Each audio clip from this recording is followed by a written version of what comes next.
Perkenalkan, nama saya Gracia Lisa Marcelinda dengan NIM akhir 038. Perkenalkan, saya Elisa Dewa Trisna Dewi dengan NIM akhir 074. Perkenalkan, saya Clara Delia Putri dengan NIM akhir 036. Perkenalkan, saya Dwi Nagara Paramita dengan NIM akhir 089. Halo semuanya, perkenalkan saya Graciela sebagai moderator. Ya, di samping saya ada teman-teman yang luar biasa, ada Yana, ada Rara, dan juga ada Devina. Nah, pada kali ini kami akan membawakan tema yaitu Seikatsu Kaizen. Kira-kira apa itu Seikatsu Kaizen? Terbelakang lebih dengan Seikatsu Kaizen itu apa? Nah, izinkan saya menjelaskan sedikit mengenai latar belakang Seikatsu Kaizen. Jadi, sejak masa restorasi Meiji pada tahun 1868, Jepang mengalami tantangan yang besar dari dunia barat, baik dalam bidang militer maupun bidang ekonomi. Jadi pemerintah itu menyadari adanya keterbelakangan bangsa, yaitu melalui pemikiran masyarakat yang masih terpaku pada pemikiran tradisional dan kurangnya keterbukaan terkait ilmu pengetahuan. Untuk itu, banyak hal telah dilakukan, salah satunya melalui pendidikan.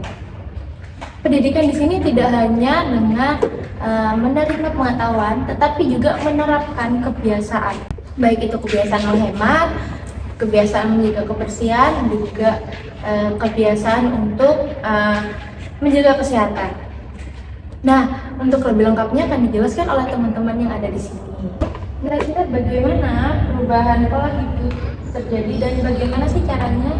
Jadi, di tahun 1871, pemerintah Jepang mengeluarkan buku yang melarang pemandangan campur antara laki-laki dan perempuan. Nah, di tahun 1872 juga dikeluarkan buku yang melarang telanjang di ruang publik. Nah, kebijakan ini muncul karena kritik dari orang barat, terutama dari orang Kristen. Jadi mereka itu menganggap kebiasaan ini tidak beradab gitu. Nah, juga pemerintah Jepang mengimbau masyarakat untuk tidak mabuk-mabukan. Jadi sebenarnya dalam tradisi Jepang, sake ini biasa diminum setelah upacara keagamaan. Nah, ini juga sebenarnya dianggap tidak beradab oleh orang barat gitu. Nah, pada akhirnya di tahun 1975 ada seorang pendeta Kristen bernama Okudama Satsuna. Beliau ini membentuk asosiasi anti alkohol. Lalu juga ada modernisasi pola asupan gizi yang awalnya adalah larang untuk makan daging di sejak abad ke-7, tapi rakyat Jepang dibiasakan untuk makan daging. Lalu juga ada modernisasi pakaian. Jadi kalau di ranah publik, rakyat Jepang itu memakai pakaian ala barat. Nah, kalau di ranah privat, mereka memakai pakaian ala Jepang. Adakah atau bagaimana upaya masyarakat Jepang untuk menerapkan hidup sehat dan sederhana ini?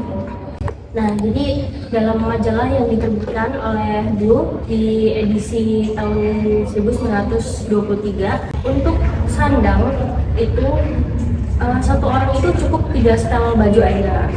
Lalu untuk pangan, sekali makan itu cukup 2-3 lauk saja. Kemudian untuk papan, perabotan dan peralatan yang tidak terlalu digunakan itu bisa dibuang agar rumah itu terasa lega. Lalu untuk kegiatan-kegiatan besar seperti pernikahan, kemudian berkabung, lalu acara tahunan, itu biasanya ada peraturan khusus karena acara-acara tersebut biasanya hanya dipakai sebagai ajang pamer. Kemudian pemerintah juga menghimbau masyarakat untuk hidup sehat dengan melakukan kampanye anti alkohol, kemudian makan makanan sehat seperti daging dan juga minum susu. Lalu saat masa perang, masyarakat juga dihimbau untuk hidup sehat, lalu diwajibkan untuk bekerja. Kemudian mereka juga diberikan pembekalan keterampilan untuk mereka bekerja.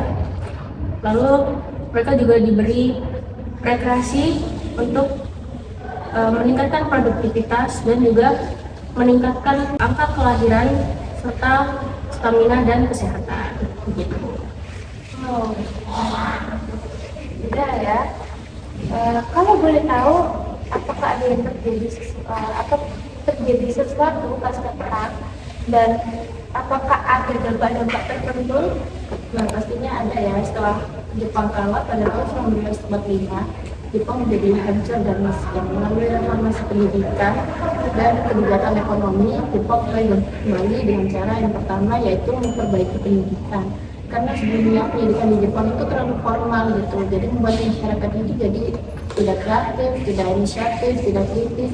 Serta mereka itu tidak ada keinginan untuk hidup sehat dan sejahtera. Nah, yang kedua, pemerintah mengadakan kampanye menabung untuk mengatasi hiperinflasi dan membiayai rekonstruksi. Dan untuk yang ketiga, masyarakat diminta untuk bekerja, menghemat, serta menabung untuk mengurangi inflasi.